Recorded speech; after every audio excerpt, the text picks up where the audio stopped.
আমার কথাটা শেষ হয়নি, আমি একটু শেষ করে দিই, নাহলে থেকে তাদেরকে ওএসডি করে রাখা হয়। এই ওএসডি করে রাখার প্রক্রিয়াটিও বাংলাদেশের জন্য খুব ক্ষতিকর। রাষ্ট্রের যাবতীয় সুযোগ সুবিধা দিয়ে আপনি মানুষকে শত শত মানুষকে ওএসডি করে রাখবেন, এটি কোনোভাবেই সমর্থনযোগ্য না। এই প্রসঙ্গে একটু বলছি যে আজকে যারা বৈঠক করছেন তাদের একটি বড় অংশই ওএসডি, আমরা এরকমই শুনতে পেয়েছি। হ্যাঁ, ওএসডি বললাম, পরে বলছি। আমি এই ওএসডির পথ ধরে বলি, আমি পুরোপুরি একমত যে ওএসডি হচ্ছে আমাদের রাষ্ট্রীয় সম্পদের অপচয়। এবং এখানে আপনাদের টেলিভিশনে যে পরিচয় দেওয়া হচ্ছে সবাই কিন্তু ওএসডি না, বিভিন্ন মন্ত্রণালয়, পাট মন্ত্রণালয়, বিজ্ঞান প্রযুক্তি মন্ত্রণালয়, এমনকি সংস্থাপন মন্ত্রণালয় অনেক কর্মকর্তা। এখানে আমি সোজা কথা আমার অভিজ্ঞতা থেকে বলি যে সরকারি কর্মচারীদের মূলত কোনো দল নাই। ওরা যখন যেই সরকারি, আমি একজন দক্ষ আমলার মুখ থেকেই শুনেছি, তারা হচ্ছেন যে এক সময় যিনি ক্ষমতায় থাকেন তাকে যদি চা সামনে নিয়ে দেন, আরেকবার আরেকজন ক্ষমতা আসলে তাকে শরবত সামনে নিয়ে দেন, এগিয়ে দেন।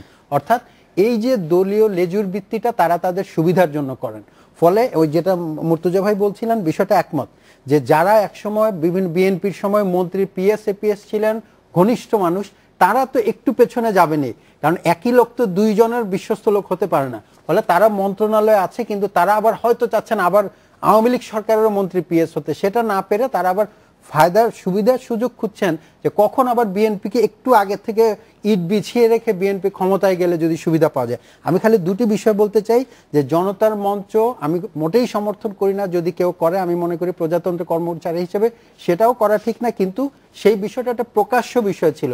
যখন ৩ জোট সহ সারা বাংলাদেশের মানুষ স্বৈরাচারের বিরুদ্ধে আন্দোলন করছে, তখন বিভিন্ন পেশার সাথে সাথে তারাও এগিয়ে এসছেন। এমনকি আমরা সশস্ত্র বাহিনীকেও তখন কিন্তু এরশাদ সাহেবের পক্ষ নিতে দেখি নাই, তারাও কিন্তু জনতার আন্দোলনের পক্ষে ছিলেন। বিভিন্ন সময় আমাদের সরকারি কর্মকর্তারা আমি মনে করি প্রকাশ্যে এক জিনিস, কিন্তু গোপনে কোন জিনিস করলে এটা রাষ্ট্রের প্রজাতন্ত্রের জন্য ক্ষতিকর।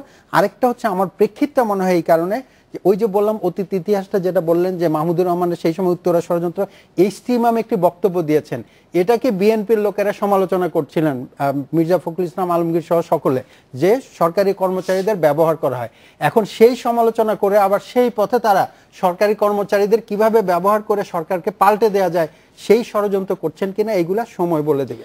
গোলাম মুর্তজা, আপনার একটু কথা বাকি ছিল না?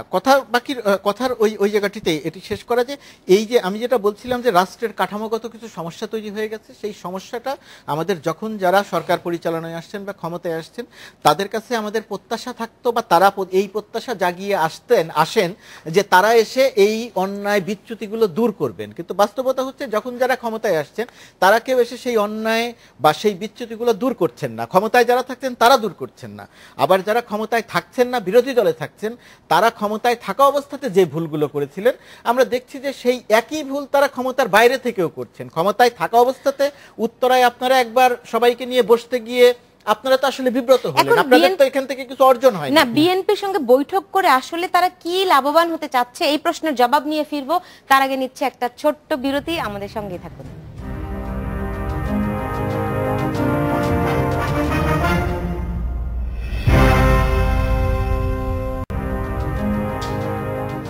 বিরতির পর ফিরে এলাম, দেখছেন বাংলাদেশ এখন।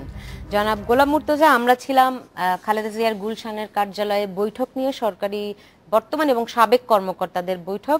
এই বৈঠকের ফলে তারা আসলে কি লাভবান, কিভাবে লাভবান জায়গাতে আসছে, যে এই প্রশ্নের জায়গাতে এসে আমি খুব সংক্ষেপে শেষ করে দেই যে আলোচনাটি বর্তমানে দেশের যে পরিস্থিতি, সেই পরিস্থিতিতে সরকারের দেশের সবগুলো জায়গার উপরে সরকারের যে নিয়ন্ত্রণ দৃশ্যমানভাবে, একটি যে কোনো সরকারের ভেতরে নানা রকমের টেনশন ভেতরে থাকতে পারে। 5 জানুয়ারি নির্বাচন যেহেতু, নানা রকমের প্রশ্ন ভেতরে হয়তো একটা টেনশন থাকতে পারে, কিন্তু বাহ্যিকভাবে সারা দেশের উপরে সরকারের যে নিয়ন্ত্রণ, সেই নিয়ন্ত্রণে এখন যে কয়জন সরকারি কর্মকর্তা যে মিটিং করছেন, এই মিটিং করে এই সরকারি কর্মকর্তারা ব্যক্তিগতভাবে নিজেরা ক্ষতিগ্রস্ত হবেন, কোনো লাভ হবে না। দ্বিতীয়ত, বিএনপি এদেরকে নিয়ে যে মিটিং করলো, এই মিটিং করে এখান থেকে বিএনপির কোনো অর্জন নেই। বিএনপি যে সাধারণ জনমানুষের সহানুভূতি পাবে, সেই সহানুভূতির জায়গাতেও এক ধরনের প্রচারণা বা এক ধরনের বিশ্বাস মানুষের মধ্যে ছড়িয়ে পড়বে যে বিএনপি আসলে আন্দোলন করছে না বা করতে পারছে না, কিন্তু ভেতরে ভেতরে নানা রকমের ষড়যন্ত্র করার চেষ্টা করছে। ষড়যন্ত্রও করতে পারছে যাচ্ছে বলে আমি মনে করি না, কিন্তু মানুষের কাছে এই মেসেজটা যাবে যে তারা ষড়যন্ত্র করার চেষ্টা করছে।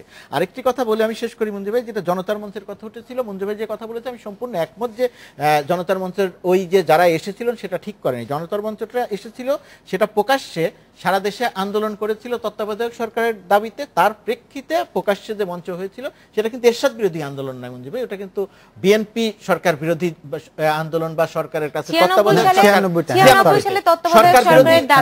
তত্ত্বাবধায়ক সরকার বিরোধী যে আন্দোলন মহিউদ্দিন খান আলমগীরের নেতৃত্বে যে সরকারি কর্মকর্তারা এসে যোগ দিলেন, ওটাকে কোনোভাবে সমর্থন করা যায় না। কিন্তু তারপরে ওই বিষয়টিতে ওই সময় একটা প্রকাশ্যে সারা দেশে একটা আন্দোলন হয়েছিল। আমি যে কথাটি বললাম যে যখন মনে করা হয় যে সরকারের অবস্থা দুর্বল, তখন আমাদের দেশের এই সরকারি কর্মকর্তারা এক ধরনের নিজেরা ব্যক্তিগত সুবিধা নেওয়ার জন্য বিভিন্ন দলে এসে যোগ দেয়। সরকারের অবস্থান কি দুর্বল নাকি? কোনোভাবে না, আমি কিন্তু বলিনি যে দুর্বল, আমি বলেছি যে তারা কেন তাহলে মনে করছে সরকারের অবস্থান দুর্বল? মোটেই না, সরকারের অবস্থান যদি দুর্বল হতো তাহলে বিএনপি এর মধ্যে আন্দোলন প্রস্তুত করে জনগণকে সম্পৃক্ত করে ইতিমধ্যে রাস্তায় নেমে পড়তো। বিএনপি বারবার ঘোষণা দিয়ে আন্দোলন করতে পারছে না, যেটি গোলাম মুর্তজা পরিষ্কার করেই বললেন। এরপরে দেখেন এই ঘটনার ফলে আপনার ওই প্রশ্নের জবাবে যদি আসি যে কি পেল এই বৈঠকের মধ্য দিয়ে, ইতিমধ্যে কিন্তু এই যে আমরা টকশোতে বা বিভিন্ন জায়গায় চায়ের টেবিলে আলোচনা হচ্ছে যে বিএনপি কেন নির্বাচনে যায়নি, না গিয়ে ভুল করেছে কিনা বিএনপির ভেতরেও কিন্তু আলোচনা হচ্ছে, সমালোচনা হচ্ছে। এই জায়গায় মনে হচ্ছে যে বিএনপি তখনও অপেক্ষায় ছিল যে নির্বাচন না গিয়ে বিদেশি প্রভুরা অথবা ষড়যন্ত্র করে কোনোভাবে ক্ষমতা যেতে পারবে, সেটা সফল হয়নি। আজকে যে বিএনপি চুপ করে আছে নির্বাচনের পরে, তাতে কিন্তু এক ধরনের নেতিবাচক সমর্থন তাদের পক্ষে ছিল। কিন্তু এই বৈঠকের মধ্য দিয়ে আবারও প্রমাণিত হলো যে তারা জনগণকে সম্পৃক্ত করে জনগণের কোনো দাবি নিয়ে আন্দোলন করছে না, বরং তারা আবার ষড়যন্ত্রের পথে পা দিচ্ছে। কারণ বিএনপি কিন্তু এটা কি কিভাবে একদম সরাসরি ষড়যন্ত্র কি বলা যায় না, আমরা তো এখনো জানি না। কিন্তু এইরকম যারা সিটিং সরকারি কর্মচারীকে নিয়ে কেন বৈঠক করতে হবে, যদি কোনো আলোচনা করতে হয়, আজকাল তো সবাই জানে, কারণ এতগুলো গণমাধ্যম এবং যেভাবে সরকারি সংস্থা এবং সকলে প্রকাশ্যে এক জায়গায় বেগম খালেদা জিয়ার সাথে অনেকে বলেছেন, যেমন সাবিউদ্দিন সাহেব বলেছেন এখানে যে কেউ আসতে পারে, নিয়মিত যে কেউ যেতে পারে, কিন্তু একজন sitting additional secretary, deputy secretary তারা দল বেঁধে বিরোধী দলীয় নেত্রীও না, তিনি যদি সংসদের বিরোধী দলীয় নেত্রী হতেন তবুও একটা কষ্ট তৈরি করা যেত, তিনি একটি রাজনৈতিক দলের নেত্রী, সেখানে যাবেন। ফলে এই বিষয়টাতে গোলাম মুর্তজার সাথে আমি আরেকটু অ্যাড করে বলতে চাই, এদের তিনটি ক্ষতি হলো। একটি হলো যারা গেলেন নিঃসন্দেহে কালকে তাদের নামের তালিকা সহ সংবাদপত্রে পাবেন, তারা ক্ষতিগ্রস্ত হবেন, ওএসডি থাকলে তাদেরকে আরও শাস্তিমূলক ব্যবস্থা। দ্বিতীয় ক্ষতি হলো এর প্রভাব কিন্তু অন্যান্য সরকারি কর্মচারীদের মধ্যে হবে, অহেতুক একটা ভীতির সঞ্চার তৈরি হবে। যারা স্বাধীনভাবে কাজ করছিলেন তারা একটা ভয় থাকবেন যে আমাকে সরকার পক্ষ হতে হবে অথবা আমি নিরপেক্ষ থাকতে পারবো না, নাহলে হয়তো আমাকেও ওই পক্ষে ধরবে। আরেকটা তৃতীয় ক্ষতি হলো রাজনৈতিক দল হিসেবে বিএনপি ক্ষতিগ্রস্ত হলো। আমি এই জায়গায় একটি কথা খালি বলতে চাই আগের কথার সাথে অ্যাড করে, যে আমরা কিন্তু সার্বিকভাবে যেন সরকারি কর্মচারীরা সকলে দ্বিধাবিভক্ত এমন না, সেখানে কিছু মেধাবী মানুষ আছে, কিন্তু এই সমস্ত যারা কম যোগ্য লোক তারাই দলীয় লেজুর ভিত্তি করতে চায়, নিজের কাজটা না করে এই দল সেই দলে সমর্থন করে যাতে আমি প্রমোশন পাই, ভালো পোস্টিং পাই, এই কাজ করে।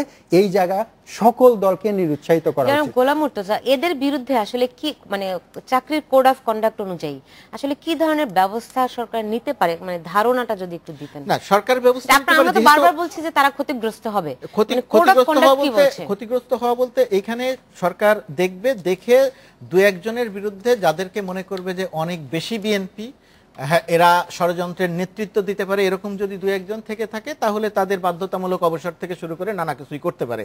কি করবে সেটা শুধু সরকারই বলতে পারবে।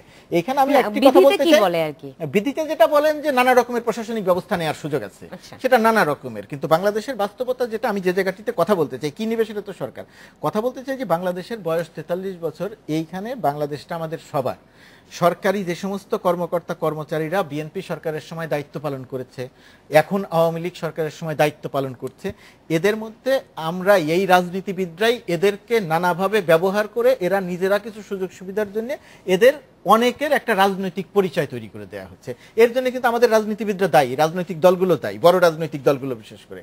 এখন এই কালচারের অংশীদার হয়ে এই সরকারি কর্মকর্তারা লাভবান হয়েছেন অল্প কয়েকজন, আর ক্ষতিগ্রস্ত হয়েছেন এদের বড় একটি অংশ। আর এই জায়গাটিতে আমার প্রত্যাশা বা আমার কথা যে যখন আপনারা যারা ক্ষমতায় আসবেন, ক্ষমতায় এসে সরকারি কর্মকর্তাদের মধ্যে যারা যোগ্য, যারা মেধাবী, তারা বিএনপির কাছের না আওয়ামী লীগের কাছের, এই বিষয়টি না দেখে রাজনৈতিক দল বা সরকার যদি মনে করে যে এই মানুষটি যোগ্য, এই মানুষটি মেধাবী, এই মানুষটিকে দিয়ে দেশের কাজ হবে, তাহলে তাকে দেশের কাজে লাগানো উচিত। আমার করের টাকা, আপনার করের টাকা, বিদেশ থেকে শ্রমিকদের ওই রক্ত ঘামে মেশানো টাকা, সেই টাকা দিয়ে বাংলাদেশ চলে।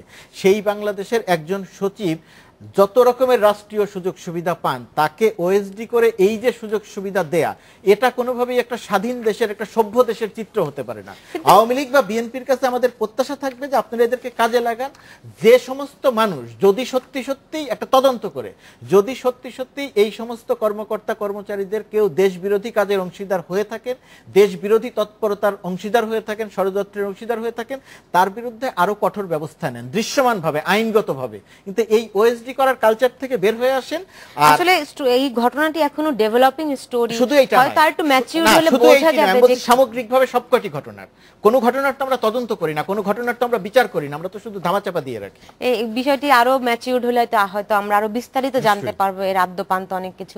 আমি একটু যেতে চাই ছিটমহল। আপনি জানেন যে বাংলাদেশের দীর্ঘ দিনের মানে প্রায় 47 থেকে এই সমস্যা। তো গতকাল মমতা ব্যানার্জি বলেছেন যে ছিটমহল বিনিময়ে তার কোনো আপত্তি নাই। এটা নিশ্চয়ই একটা ভালো খবর বাংলাদেশের জন্য, নাকি জনাব মঞ্জুরুল ইসলাম? অবশ্যই, এবং এটি আমাদের এখনকার এই সময়ের আমাদের সত্যিকার অর্থে রাষ্ট্র নিয়ে, আমরা যখনই যারা রাষ্ট্র নিয়ে ভাবছেন তাদের এবং বাংলাদেশের জনগণের দুটি কনসার্ন। একটি হচ্ছে ছিটমহলের ব্যাপারটি, আরেকটি হচ্ছে তিস্তা চুক্তি। আপনি জানেন যে সার্ক সম্মেলন শেষ হলো, মাননীয় প্রধানমন্ত্রী সেখানে গিয়েছিলেন এবং সেখানে আমাদের প্রত্যাশা তৈরি হয়েছে নরেন্দ্র মোদীর সাথে শেখ হাসিনার বৈঠকের পরে। এবং আপনি ঠিকই বলেছেন, এই ছিটমহলের ব্যাপারটা আমাদের অনেকের যাদের ধারণা নয়, নতুন প্রজন্মের, যে এটা বিষয়টা কি, এটা কিন্তু সেই ওই যে 47 সালের যে পাকিস্তান ইন্ডিয়া ভাগ হওয়ার পরে সেই সময় লর্ড ক্লাইভের যে লাইন টেনে দেওয়া ছিল, সেই জায়গায় কিছু কিছু জায়গায় ডিসপিউট ছিল। কিছু জায়গায় দেখা গেছে যে বাংলাদেশের